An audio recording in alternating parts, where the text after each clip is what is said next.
Assalamualaikum warahmatullahi wabarakatuh. Perkenalkan, nama saya Livan Dwi Nur Andrianto, NIM 1905 121414026 dari Prodi Sistem Informasi kelas A. Di sini saya akan menjelaskan dan mensimulasikan mengenai FTP dan mail server. Yang pertama ada FTP server. Pengertian dari FTP sendiri itu adalah internet service yang dirancang untuk membuat sambungan ke server internet tertentu atau komputer, sehingga user dapat mengirimkan file ke komputer atau mendownload atau mengirim file ke server upload. Nah, untuk sejarah dari FTP sendiri, sebelum membahas mengenai sejarahnya, kita akan bahas sedikit mengenai hubungan telnet dan FTP. Telnet itu digunakan untuk melakukan koneksi secara langsung, sedangkan FTP menggunakan koneksi secara tidak langsung. Nah, untuk FTP untuk koneksi tidak langsung itu menggunakan sumber daya dari remote host dan menggunakan pada sistem lokal, kemudian mentransferkannya kembali ke remote host. Untuk fungsi dari FTP dan kegunaannya, yang pertama melakukan upload halaman website dalam web server atau web hosting ke internet, menjelajah dan mengunduh file dari sistem perangkat lunak publik, mengirimkan file yang berukuran besar menjadi dua partisi yang mungkin saja terlalu besar untuk lampiran di dalam email, mengunduh dan melakukan upload konten seperti tugas kuliah ke FTP server. Lalu yang terakhir, mendistribusikan revisi terakhir program yang dilakukan oleh pengembang perangkat lunak. Untuk cara kerjanya ada menggunakan aplikasi FTP Client. Yang pertama FileZilla FTP Client, lalu WinSCP GFTP. Langsung saja kita ke simulasinya. Di sini saya sudah mempunyai jaringan beserta konfigurasinya yang terdiri dari komputer server yang memiliki DNS server, web server, dan FTP server dan mail server. Untuk kemudian di sini kita akan melakukan koneksi pada FTP server di PC2. Kita akan masuk ke command prompt untuk mengetahui bahwa sudah terkoneksi apa belum. Dengan melakukan cara ping, kita akan mengisikan server FTP. Di sini diketahui bahwa FTP server punya IP 434343.3.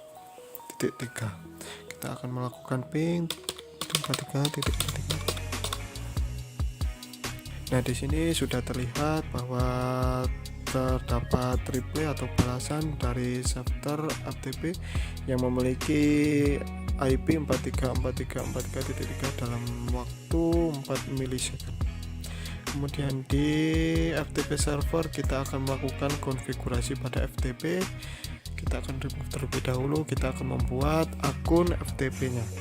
Yang pertama, username-nya kita coba pakai tes. Kemudian password kita tes. Dan di sini ada beberapa akses seperti write, dapat menulis, kemudian ada read untuk melihat file-file, kemudian ada delete, rename, dan list. Kita tambahkan terlebih dahulu. Lalu kita akan mencoba menghubungkan PC2 dengan FTP servernya. Kita akan melakukan perintah FTP, kemudian IP dari FTP servernya dengan 43.43.43.3. Di sini disuruh menginputkan username yang akun FTP yang telah kita buat tadi. Tadi kita membuat akun FTP dengan username tes. Kita isikan terlebih dahulu tes. Oke. Kemudian dicek di sini username oke. Lalu kita membutuhkan password karena akun yang sudah kita buat tadi sudah terdaftar dengan password. Di sini kita mengisikan tadi dengan tes. Di sini tidak kelihatan karena di sini tidak dapat terlihat karena berupa password. Tidak dapat terlihat di konsolnya. Kita klik. Di sini kita berhasil login. Kemudian kita coba membuat suatu file. Kita coba lihat, kita coba upload sebuah file. Yang pertama kita membuat dengan text editor dengan teks hello world. Kita kita coba tapi ya hello world. Kemudian kita save terlebih dahulu dengan file name hello.txt. Oke. Kemudian kita kembali ke command prompt. Kita coba cek apakah file tadi sudah terkirim atau sudah ada. Di sini sudah ada file dengan nama hello.txt.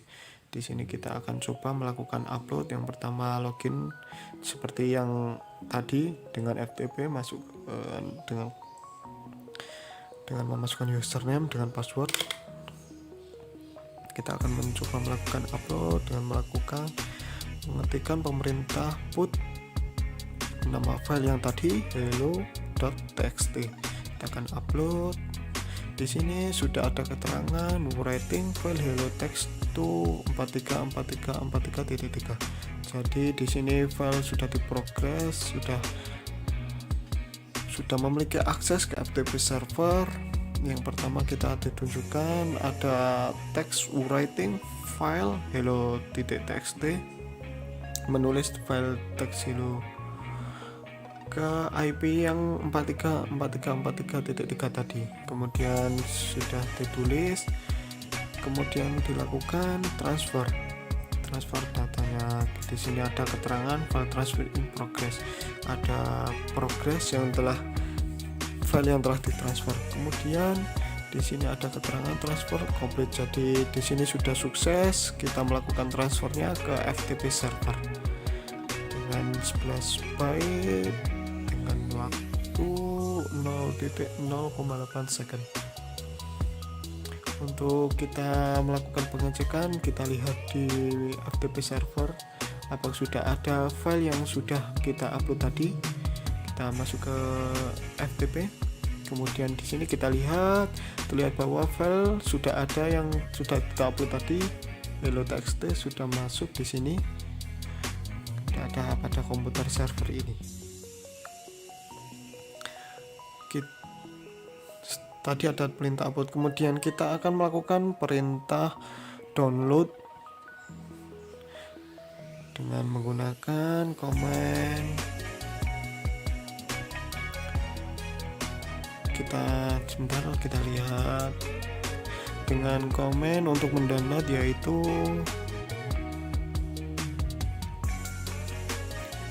get.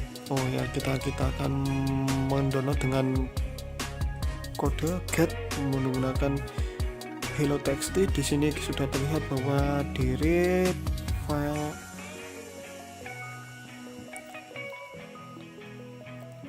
Kita lihat dari 43433. Di sini file transfer sudah diprogres, bahwa di sini sudah ada. Jadi ada di sana, kemudian di download. Jadi di sini ada keterangan file transfer in progress. Kemudian di sini ada transfer complete. Jadi di sini sudah di download, sudah sukses kita melakukan transfer dari komputer klien dan komputer server sudah berhasil. Sama ukurannya seperti yang tadi yang kita upload tadi, di sini sama persis. Oke, sekarang kita untuk mail server. Pengertian dari mail server sendiri adalah sebuah server atau layanan internet berbasis cloud computing yang digunakan untuk mengirim dan menerima email dalam satu jaringan server mail yang sama. Lalu fungsi dari mail server fungsi sebagai pengatur atau penerima dan penyalur respon atas email yang masuk. Untuk webmail server adalah sarana yang memungkinkan user dapat mengakses email melalui web. Dalam kata lain, webmail server adalah interface, dengan kata lain sebuah email yang berada di dalam web, sehingga jika membuka email tersebut kita harus membuka webnya terlebih dahulu dengan koneksi internet, dan ini berbasis web. Untuk protokol email, ada 3 protokol email. Yang pertama SMTP, Simple Mail Transfer Protocol, lalu POP3, Post Office Protocol versi 3, dan IMAP. Lalu di sini dijelaskan lagi apa itu SMTP, POP3. Lalu ada juga kelebihan menggunakan POP3 adalah Ketika email sudah diunduh melalui aplikasi lokal mail di komputer Anda, tidak perlu terhubung ke internet apabila Anda ingin membukanya kembali. Lalu kebanyakan tidak ada ukuran limit untuk email yang dikirim dan diterima. Dapat membuka file attachment dengan cepat. Lalu yang terakhir, tidak ada ukuran maksimal untuk mailbox kecuali harddisk komputer Anda penuh. Jika JavaScript untuk kekurangan dari POP3 ini, jika JavaScript pada email reader diaktifkan, email finishing dengan embed JavaScript dapat terbaca di email. Lalu semua pesan akan disimpan di komputer. Hal ini dapat mengurangi space pada harddisk komputer. Semua file attachment diunduh dan disimpan dalam komputer. Karena potensi komputer terinfeksi virus dari email lebih besar, folder email terkadang hilang. Jika ini yang terjadi, upaya restore cukup sulit dilakukan. Dan di sini ada pengertian IMAP, kelebihan dan kekurangannya. Lalu ada komponen mail server, ada 3: MUA, MTA, MDA. MUA mail user agent, mail transport agent, dan mail delivery agent. Cara kerjanya sender, user agent, lalu ke waiting list email, lalu ke MTA, ke user mailbox, lalu ke user agent, dan terakhir ke receiver. Oke, jenis-jenis mail server ada 3: sendmail, postfix, dan keymail. Contoh-contoh email sebagai berikut. Oke, langsung saja kita ke simulasinya. Di sini adalah simulasi kedua, yaitu simul mail server. Di sini sudah ada skema jaringan seperti ini yang bersama, yang sudah terkonfigurasi dan disetting sedemikian rupa. Pertama, kita akan melakukan penambahan DNS untuk mail server. Di sini resource recordnya kita beri nama misalkan kita beri nama mail.jarcom.com. Kemudian dengan tipe iRecord, kemudian addressnya kita pointing ke IP milik server.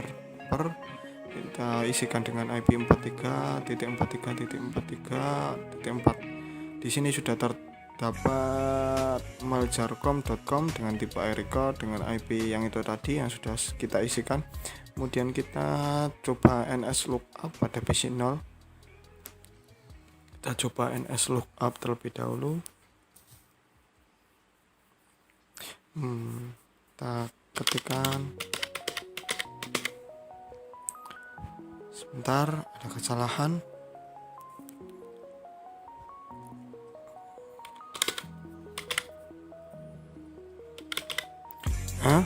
Di sini sudah terdapat atau terlihat bahwa mail Jarcom sudah tercounting pada IP address 43.43.4. Dan kita akan konfigurasi pada mail servernya. Di sini kan buat akun dengan domain name mail.jarcom.com. Kita set terlebih dahulu. Kemudian kita tambahkan username-nya pada user 1, kemudian password user kita tambahkan. Kemudian kita tambahkan lagi user 2. Akan dengan password yang sama kita tambahkan. Oke, sudah tersetting. Setelah itu kita akan konfigurasi. Kita coba melakukan pengiriman email dari PC ke laptop. Kita email, kita konfigurasi terlebih dahulu dengan nama kita pakai user 1 dengan email addressnya user1@mail.jarcom.com.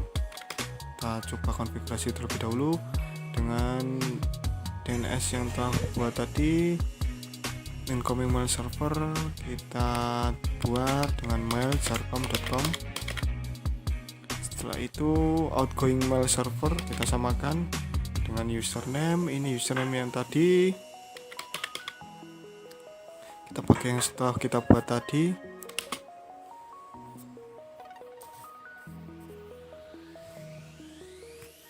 Kita tambahkan password yang telah kita tambahkan tadi. Kita save terlebih dahulu. Oke, sekarang kita lakukan konfigurasi pada laptop 2. Di sini menggunakan akun LTP dari user 2. Kita konfigurasi di sini user 2 dengan user 2@gmail.com dan incoming mail server mail.com, outgoingnya dengan mail.com, usernya user 2 dengan password user yang kita buat tadi. Jadi di sini kita tambahkan yang telah kita buat tadi. Oke, kita lakukan uji coba konfigurasi email terlebih dahulu. Kita langsung coba kirim email ke user 2 dengan alamat @mail.com. Kita subjeknya hello world saja. Kemudian di sini hello world.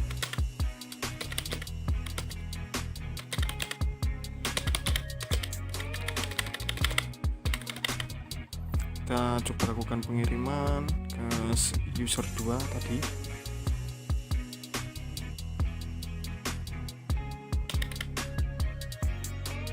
Kemudian kita cek pada laptop apakah sudah terkirim atau belum. Nah, di sini sudah terkirim email yang sudah kirimkan tadi PC0, keterangan bahwa email pada laptop ini dari user @mail.com dengan subjek hello world diterima pada jam sekian.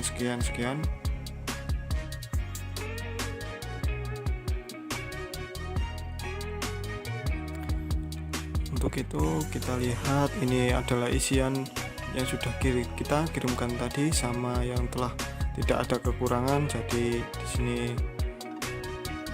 sudah berhasil mengirimkan email dari PC0 ke laptop 1. Lalu kita akan coba ke balasan email kepada user 1. Kita reply, kemudian kita akan isikan sudah terisi kepada sumber yang mana kita akan kirimkan dengan subjeknya reply hello world yang subjek dari email PC0 tadi. Kita akan coba kirim pesan, lalu juga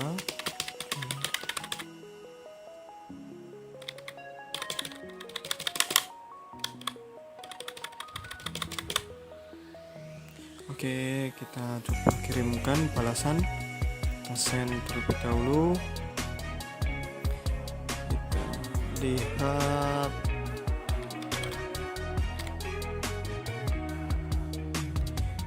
lalu kita akan coba cek ke PC0 apakah sudah terkirim atau sudah menerima balasan dari user 2 tadi. Di sini kita terlihat bahwa sudah ada email yang masuk. Jadi balasan dari user 2 tadi sudah terkirim, yaitu berhasil dengan sini juga sudah lengkap bahwa dari mana, kemudian subjeknya apa dan waktunya kapan sudah terlihat di sini. Isian juga sama, yang pesan sama tadi.